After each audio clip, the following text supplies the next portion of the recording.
बोलो श्री कान्नाथ प्यारे की जय, सतगुरु महाराज जी की जय। ये वाणी कीर्तन का भाव है, सुनो रे सत के बंजारी। सत के बंजारी क्या है? जो सत के व्यापारी। बंजारी का व्यापारी होता है। तो इस संसार में जब कान्हा जी आए थे तो उन्होंने अनेक धर्म ग्रंथों से पहचान कराई थी। तो उसी के बारे में वाणी गाया, सुनो रे सत्य के बंजारे, सुनो रे सत्य के बंजारे, एक बात कहूँ समझाए, सुनो रे सत्य के बंजारे, सुनो रे सत्य के बंजारे।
बोलो श्री कान्हानाथ प्यारे की जय, सतगुरु महाराज की जय हो।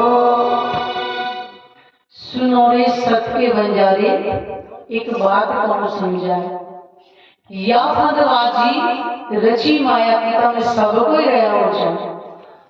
महामती इंद्रावती जिनके तन में प्राणा जी पांचों शक्तियां विराजमान होकर के इस संसार में जो ब्रह्मा ने आपके सामने जो विराजमान है, ये उन्हीं के द्वारा अवतरित हुई है। तो वो हमें ये बता रही है कि हे सत्य के व्यापारी हो, मैं तुम्हें एक बात कहने जा रही हूं। ये जो माया की जो बाजी है, इसमें सब कोई उलझा हुआ है, चाहे वो सन्यासी हो, चाहे वो गृहस्थी हो, अमीर हो, गरीब हो, कोई भी हो, सब माया के फंदे में ही उलझे हुए हैं। इससे निकलने का रास्ता नहीं मिलता। ऐसे नहीं जिस वक्त बहुत धनी की वो निकल जाएंगे, मुझे लगा कि और भी ज्यादा फंसे हुए होते हैं, क्योंकि हर किसी को 9 को 99 करने की लगी होती है। आगे बढ़ना हो गए तो ये 99 कैसे होता है, उसी उदेड़ में व्यक्ति माया में जो है फंसता चला जाता है और बाहर निकलने का उसको मार्ग नहीं मिलता है। ये माया की नगरी है। माया की नगरी कैसी है? चकाचौंध करने वाली है, सबको भ्रमित करने वाली है, सबको अपनी ओर आकर्षित करती है, लेकिन समझ किसी को भी नहीं आ रहा कि सही क्या है और गलत। ऐसे नहीं कि माया में आकर के हम माया को छोड़ देंगे, नहीं, माया में रहेंगे लेकिन माया से थोड़ा सा लिप्त ना रहें। आए हैं ऐसा नहीं सब किसी को, धन तो सबको चाहिए, क्योंकि इस संसार में धन के बिना जो अपना निर्वाह करना मुश्किल है, लेकिन इतने भी इसमें व्यस्त ना हो जाए कि हम अपने आप को ही भूल जाएं। आए थे संसार में क्या करने के लिए? क्या करें? माया में आकर के अपने धनी को ना भूलने का जो वादा करके आए थे कि धनी हमें आप आजमा करके देखना, एक बार भी नहीं भूल। इस संसार में जैसे ही हमारी नजर गिरी, इस संसार का जो प्रभाव है हमारे ऊपर बढ़ता गया और हम अपने धनी को भूलते गए, अपने आप को भी भूल गए कि हम ही वो परम धाम की आत्माएं हैं जो अपने धनी से क्या करती, एक पल भी। और यहाँ आए हुए में 450 वर्ष हो गए, तब भी हमें याद दिलाने पे भी याद नहीं आ रही अभी। द्वापर के अंदर बांसुरी बजती थी और दौड़ दौड़ के हम गोपियां जमुना तट पे दौड़ के भागती जाती थी कि अपने कान्हा के साथ खेलेंगे। कान्हा वही राम अवतार में विष्णु भगवान राम अवतार लेकर के आए त्रेता, वही कृष्ण अवतार लेकर के द्वापर में आए। इससे पहले भी कई अवतार हो चुके, जैसे वामन अवतार, मत्स्य अवतार। वही विष्णु भगवान जब कृष्ण अवतार में आए तो प्रेम सिखाया, और राम अवतार में आए तो धैर्य सिखाया। कृष्ण जी के अंदर पारों की शक्ति आई और गोपियों के अंदर आत्माओं की शक्ति आई थी। द्वापर के अंदर वो हम ही गोपियां हैं जो पैर की झांझरी घूम की आवाज सुनते ही दौड़ कर गए दरवाजे पर देख नहीं गया कि हमारी कान्हा गलियों से जा रही है। वो प्रेम था। वो लकड़ी की जो बांसुरी थी वो हमें इतनी परेशान करती थी, आज ये ब्रह्मांड की बांसुरी बज गई, इसकी गूंज हमारे कानों तक जा ही नहीं रही। कितनी हंसी की बात। ये वाणी नहीं थी, इतना प्रेम था। आज उन्होंने अपने दिल के सारे राज खोल करके हमें बता दिए। ब्रिज में हमें पहचान नहीं थी, बिल्कुल नींद कहा गया ब्रिज की लीला को कि हम गोपियों को पहचान नहीं थी कि हम कौन हैं, और ये हमारी आत्मा के प्रीतम लगते हैं जो कान्हा के अंदर लीला कर रहे हैं। किसी को पहचान नहीं थी। और फिर भी प्रेम था।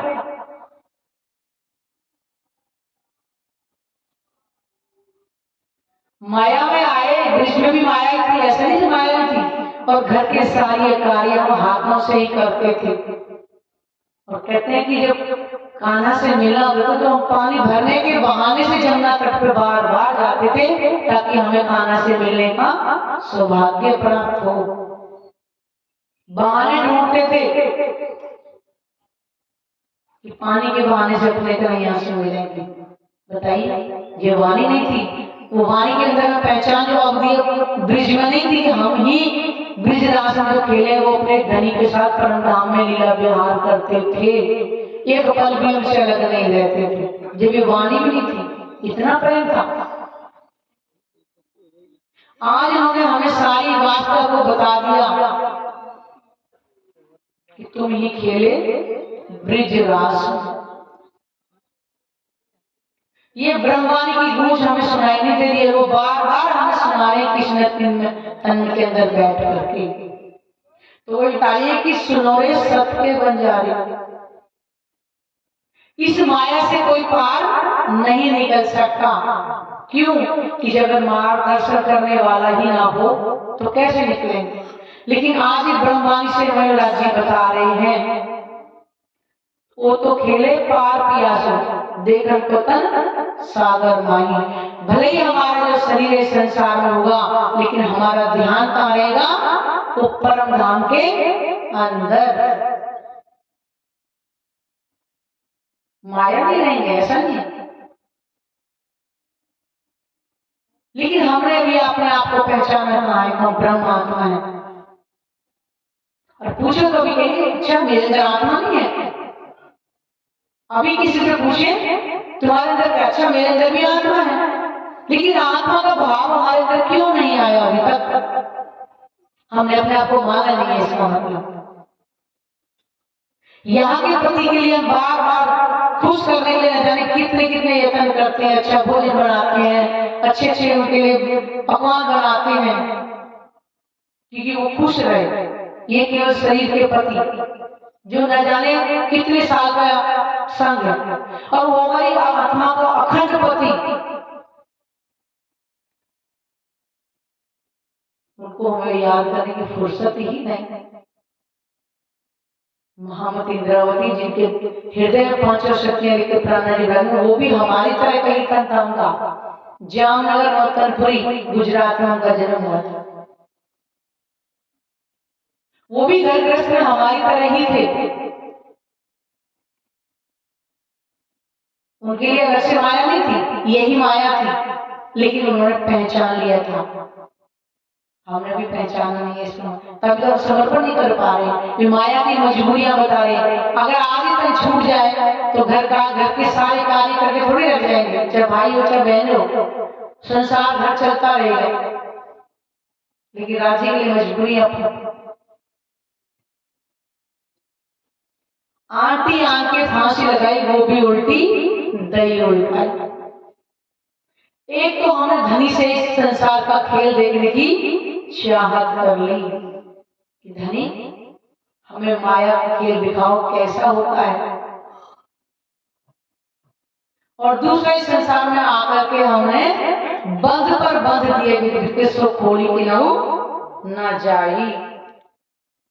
माया पे जैसे कि गांठ दो गांठ लगाते खुलती नहीं है, ऐसा भी माया की मजबूरियों की गांठ हमने स्वयं ही लगा रखी है, कोई अलग से दिखाई नहीं देती।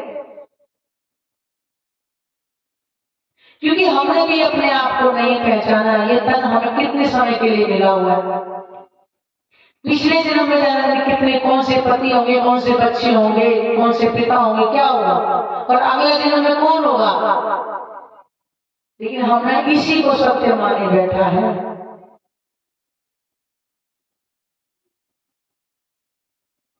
ये तो शरीर आना जाना है, ये तो लगा ही रहेगा, लेकिन इस तन के अंदर हमें पहचान होगी तो सुंदर सा जी हमें पूर्ण समर्पण करके धनी को समर्पित होना पड़ेगा। इस तन के अंदर अगर अब भी हमें अगर पहचान हो जाती है तो माया की जो गांठें लगा रखी है ना, ये खोल सकती हैं। ये कोई चाबी से नहीं खुलेंगे, केवल हमारे मन का खेल है। और उसके लिए आपसे धनी कुछ नहीं मांग रहे। पहले तो इस ज्ञान को प्राप्त करने के लिए आपको कोई धन की आवश्यकता नहीं, कुछ भी नहीं, केवल थोड़ा सा समय देना है बस। और हमारा समय घर में ऐसे जाए बीत जाए, गप्पो मारने में बीत जाए, इधर उधर बातें करने में बीत जाता है, लेकिन उस समय को हमें नहीं धनी के उसमें लगा है। सबके पास समय ऐसा नहीं है। 24 घंटे में 2 घंटे 4 घंटे निकाल सकते हैं, कोई बड़ी बात नहीं है। हम सारे संसार के कार्य भी तो करते हैं, उनके लिए हम कभी नहीं कहते कि हमारे पास समय नहीं है। आज अगर हमें किसी शादी ब्याह में जाना पड़े, 10 दिन से उसके तैयारी में दिमाग को लगा लेते हैं, और क्या करेंगे? अच्छे कपड़े पहन के जाएंगे, खाना खाएंगे, आकर के हाथ थक के सो जाएंगे। टाइम कितना वेस्ट करना। ये नहीं कहा जाए कि आप शरीर की जो मर्यादा उसको ना निभाएं, लेकिन कुछ अपने भी संभाल कर। न जाने कितने तन धारण कर चुके पहले भी। ऐसा नहीं प्राणा जी ने इसी तन में आवाज लगाई, और में भी लगाई हो, लेकिन माया की इतनी खुमारी चढ़ी है कि जगाने पर भी कानों में बातें नहीं जा रही हैं। लोग लाज मर्यादा छोटी तो ज्ञान की पदवी पाई। कुछ लोग ऐसे भी हैं जो मान मर्यादा के चक्कर में, पता तो है कि परमात्मा एक है, लेकिन क्या करें? अरे क्या करेंगे? कोई कहेगा देवी देवता भी, उनसे भी कोई ऊपर है। अभी मैं यही पूछना किसी से कि परमात्मा कितने, बताएंगे हाथ उठा के बताओ कितने परमात्मा, बताओ तो सही। इसमें कोई यहाँ पे आपको कोई टैक्स नहीं लग रहा कि नंबर कट जाएंगे, है? एक है ना, एक ही बता रहे। उस एक ही परमात्मा की पहचान इस संसार में मैं प्राणा जी ने अपनी वाणी के माध्यम से बताई। क्योंकि परमात्मा क्या है? संसार नहीं था वो जब भी था, और ये संसार समाप्त हो जाएगा वो तब भी रहेगा। हम भी उसी बात है, किसी कुछ गलत तो कह नहीं रहे। प्रधानमंत्री कितने होते हैं? एक, उसके नीचे प्रधानमंत्री, फिर उसके वजह MP MLA होते नहीं। ऐसा ही देवी देवता है, भगवान है, त्रिदेवों भगवान का है, उससे ऊपर है परमात्मा का अंतर इतना ही। परमात्मा के अलावा बाकी सब कुछ मिटने वाला है। ये मैं भी नहीं कह रही हूँ, ना कोई और कह रहा है, ये हमारी भागवत पुराण में लिखा हुआ है। 4 तरह की प्रलय करवाए, नित्य प्रलय, नैमित्तिक प्रलय, प्राकृतिक प्रलय और महाप्रलय। महाप्रलय सर्व विनाश, आदि नारायण तक सब कुछ समाप्त होने वाला है। तो हम अपनी आत्म जागृति के लिए क्यों नहीं उपाय करें? इसमें दुनिया क्या कहेगी? अरे भाई शरीर का पति एक होता है तो आत्मा का पति तो एक ही होता होगा, तो 10-20 थोड़ी हो जाएंगे। कोई अलग से गुंडलकारी तो कर ही नहीं रहे, बताइए।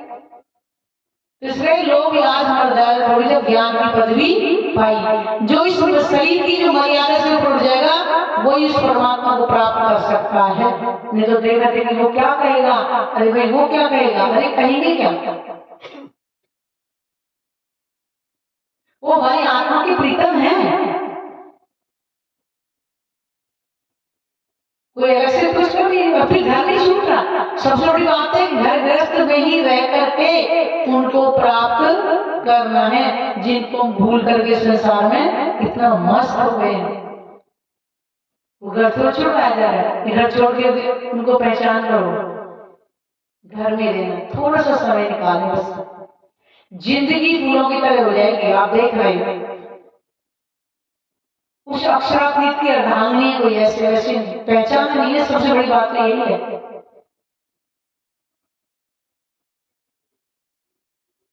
एक डाली से दूसरी डाली जलाए दो चतुराई,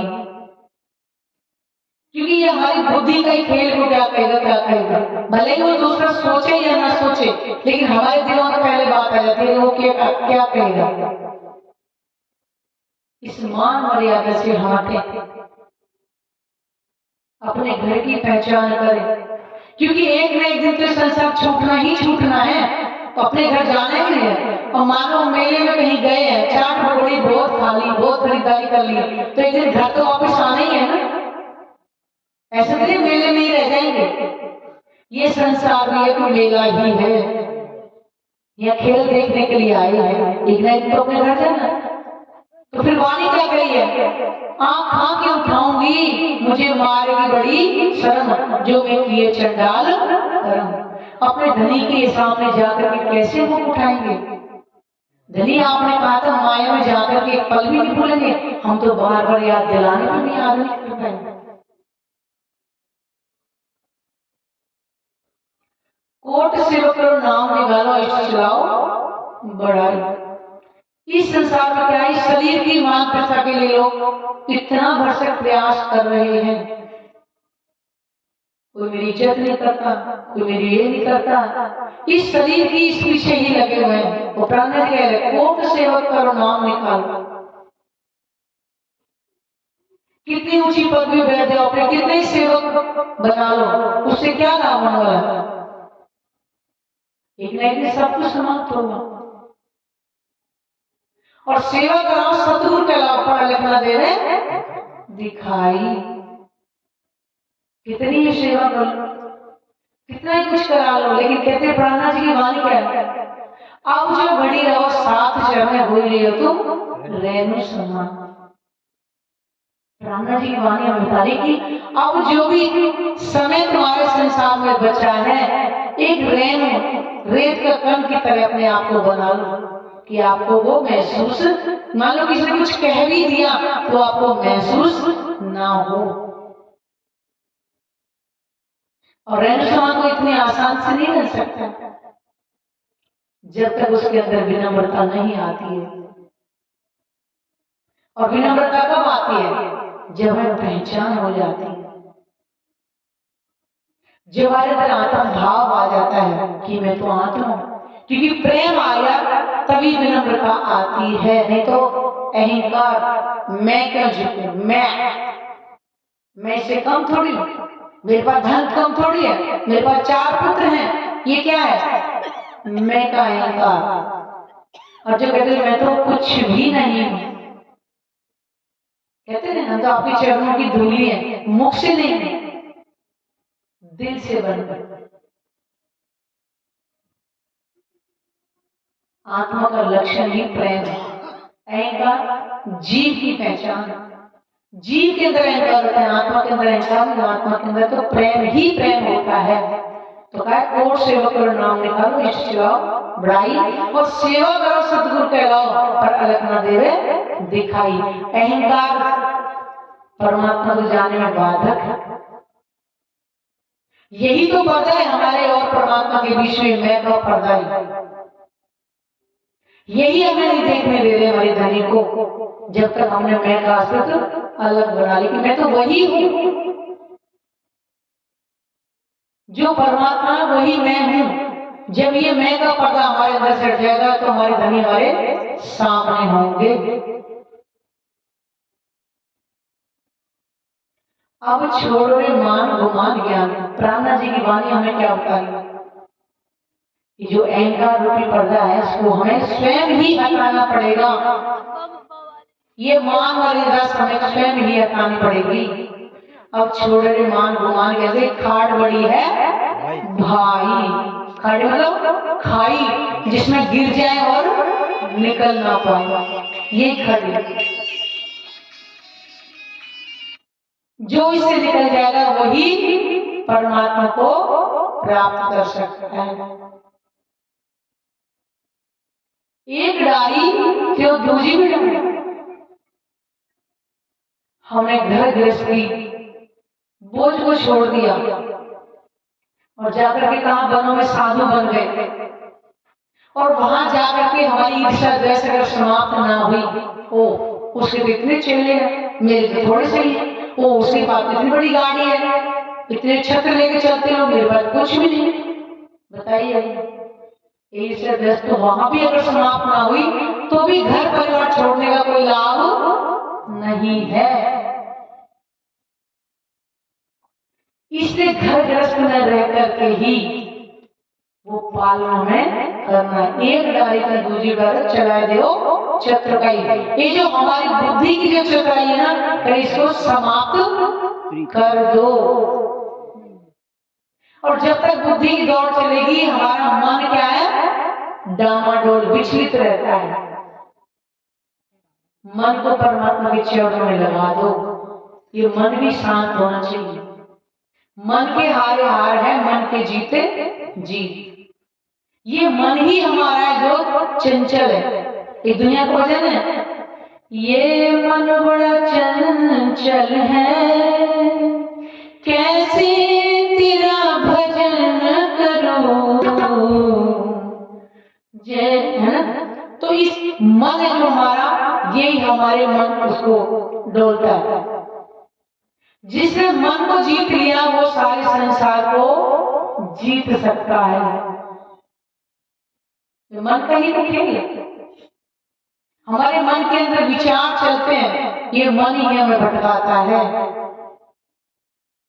जिसने मन को दृढ़ कर लिया उसके लिए कोई भी मुश्किल नहीं है। कार्य कितना भी चाहे मुश्किल हो वो भी आसान हो जाता है। अगर कोई बच्चा है उसने दृढ़ विश्वास कर लिया ना मुझे पास होना ही होना है, तो हो सकता है। और जिसने पहले ही डाल दिया मैं नहीं हुआ तो वो नहीं हो सकता। इसलिए हमारा जो संकल्प है वो भी दृढ़ होना चाहिए कि मुझे अपने धनी को प्राप्त करना है तो करना ही है। इस संसार के कार्य करने के लिए हम शरीर को भी लगाते हैं, दिमाग को भी लगाते हैं, धन को भी लगा देते हैं और फिर भी असफल हो जाते हैं।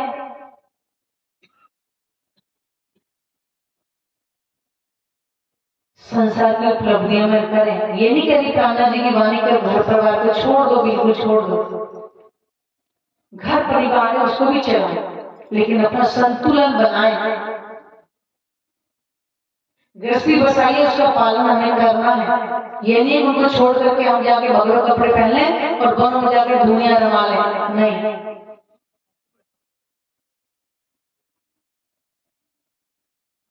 घर में रहना है, घर गृहस्थी को भी उसी हिसाब से चलाना है ताकि लोग ना कहें कैसे ज्ञान है, ये घर नहीं छुड़वाता।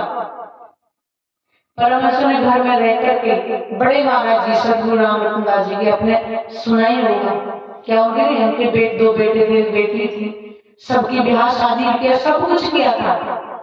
और जब घर से बाहर निकले तो प्राप्त करके ही निकले, उनका दृढ़ संकल्प था। बताइए सदगुरुदेव चंद जी उनकी भी गृहस्थी थी, उनके भी बच्चे थे, उन्होंने भी राज्य को प्राप्त करके ऐसे रूबरू साक्षात 2.5 घंटे इसी धरती पर बात हुई थी, कहीं और थोड़ी हुई थी, बताइएगा। और हम ना जाने बेमतलब का ही टोकरा लिए घूम रहे भजन पहचान है।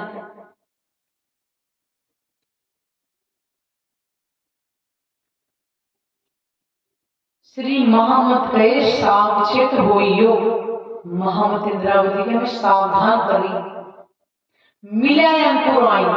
हमारे धनी इस माया में हमें मिल गए मूल अंकुर के कारण, क्यों कि हमारा उनके साथ संबंध है। राजी ने पहले वायदा किया था, तुम भूल जाओगी मैं तुम्हारे बीच में तुम्हारे जैसे तन धारण करके आऊंगा और बार बार याद दिलाऊंगा।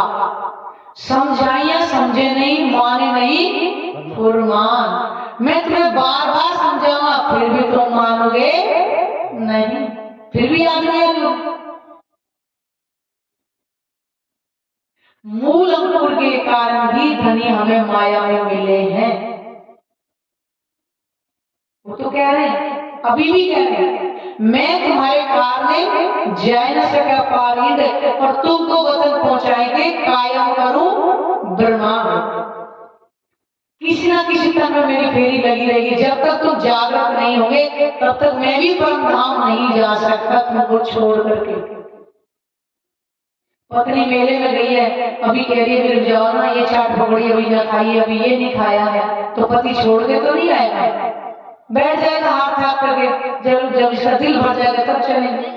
ऐसे राजी परेशान हो, इस माया से हमारा भी दिल नहीं भरा है।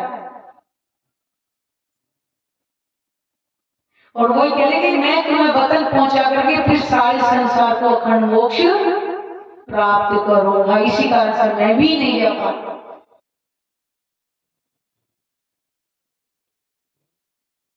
झूठे झूठे सांची पाइए, ये झूठे माया के सुखों के बदले में हमें सच्चे सुख मिल रहे हैं और फिर भी हम नहीं ले पा रहे हैं।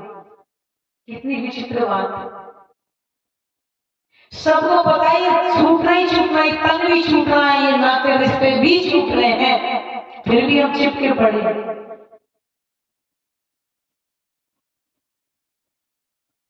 हमें घर से तन से नहीं छोड़ना, हमें दिल से छोड़ना।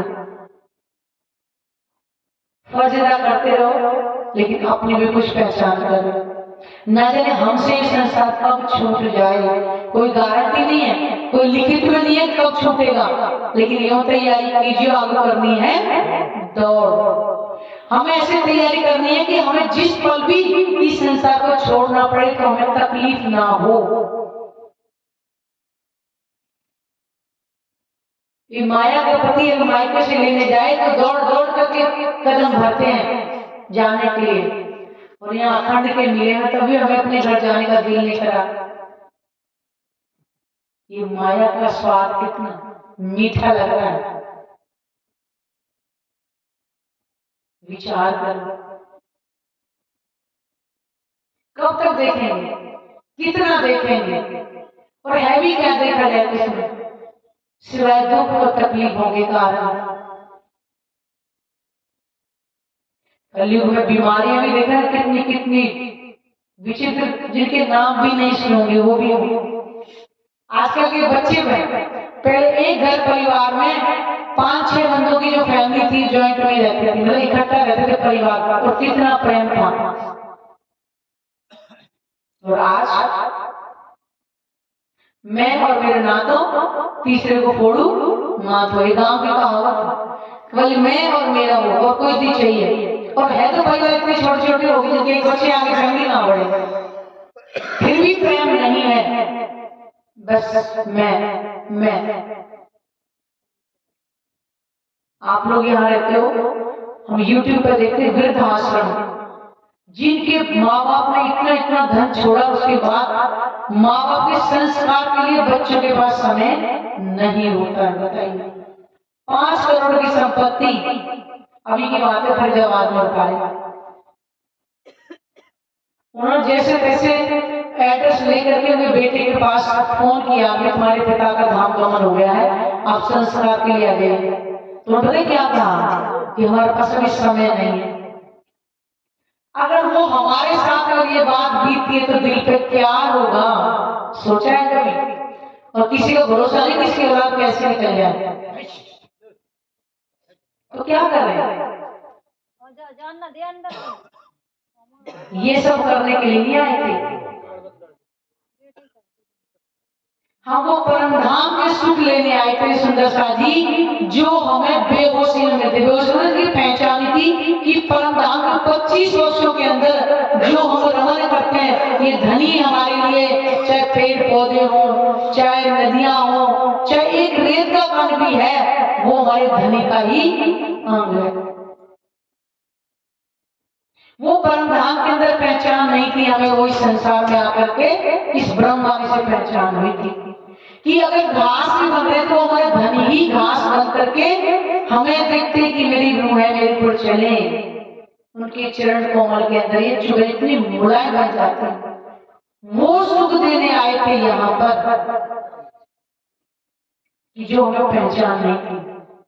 दुनिया कहती कण में परमात्मा है, तो अगर यहाँ परमात्मा है तो यहाँ पर अज्ञानता क्यों है, यहाँ पर हर चीज मिटने वाली क्यों है? जहाँ परमात्मा रहता है वहां कोई चीज मिटती नहीं। काल आवत तो ब्रह्म भवन तुम क्यों ना विचारो सोई, और अखंड साई जो यहाँ में होता तो भवन ब्रह्मांड ना होई। अगर इस संसार में कण कण में परमात्मा होता तो फिर कोई चीज मिटती ही नहीं और ना ही किसी के अंदर अज्ञानता होती। ये परम धाम की बात है, कण कण में परमात्मा वहां विराजमान है, इसीलिए वहां का एक रेत का कण भी नहीं मिटता है, एक वृक्ष का पत्ता भी नहीं गिरता है वहां पर। वो है परम धाम, जिसके बारे में भी कानों से सुना भी नहीं होगा।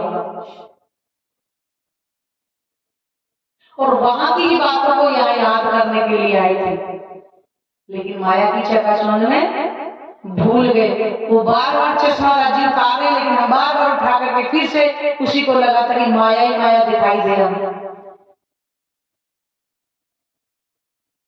क्या करना, कभी सोचिए। वो हमें सुख देने के लिए है। जब तक परमधाम के सुखों को नहीं लेंगे, जब तक हमारा जीव उनके अनुभव नहीं कर लेगा, तब तक कैसे मोक्ष मिलेगा। जीवों को मोक्ष देने के लिए कहा ना, अभी बताया ना, मैं तुम्हारे कारण जा न सके पारे, क्योंकि जब संसार को अपना मोक्ष मिलेगा, सारे संसार के समस्त जीवों को परमात्मा का दर्शन होगा, तभी तो मिलेगा मोक्ष। जिस परमात्मा को संसार वाले क्या कहते हैं, परमात्मा निराकार, परमात्मा कोई आकार नहीं है। हमारे ग्रंथों में तो लिखा हुआ है परमात्मा का स्वरूप अद्वितीय वर्णन, जिसका मुख से वर्णन नहीं किया जा सकता।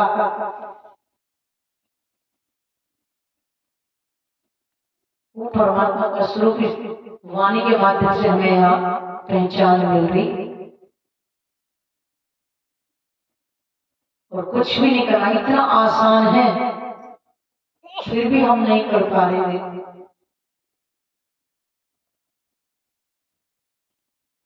ये मानव जीवन में बार बार नहीं मिलने, अमूल्य कहा गया, अमूल्य। और इसको हम कहते हैं, कभी दिन रात गवाई सोई के दिवस गवाया खाए, और हीरा जन्म अमोल है, कौड़ी बदले जाए।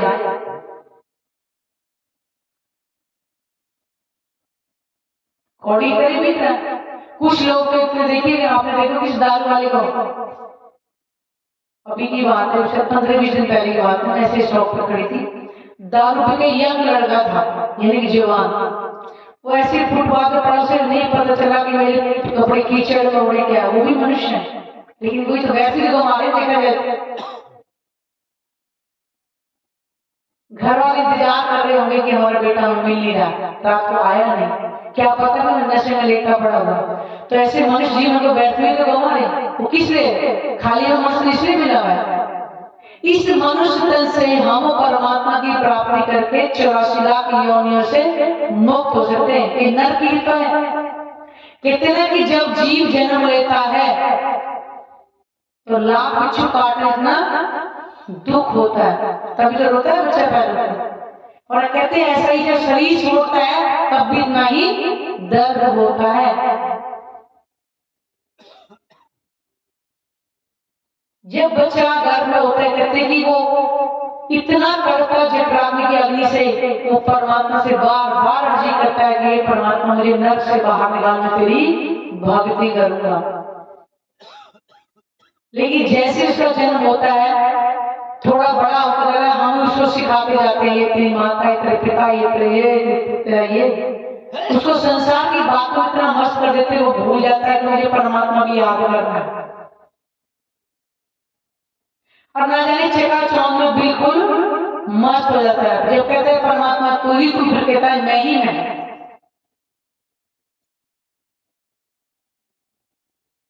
और फिर आए और चले जाते। लेकिन इस ब्रह्मवाणी से हम पहचान करें और इस मनुष्य तन को जो हमें हीरा जन्म कहा गया है, इसको सार्थक करें। ये बार बार नहीं मिलेगा, क्योंकि गाय भैंस वो भी ऐसे बच्चे पैदा करती है। पक्षी भी देखो ना, एक चुग्गा अपने बच्चे को लाके पालता है, हम तो अलग थोड़ी कर रहे हैं। न जाने कितने छल कपट करके 2 बच्चों को पालते हैं, पर अंतर कितना है। उनके पास विवेक बुद्धि नहीं होती, हमारे पास वो है, लेकिन हम उसका इस्तेमाल नहीं कर रहे। चाहे तो भव से पार हो सकते। इसलिए सुंदर साथ जी मनुष्य की सार्थकता को समझें और अपने इस जीवन को अमूल्य बनाएं। बोलो श्री प्राणनाथ प्यारे की जय, सतगुरु महाराज की जय।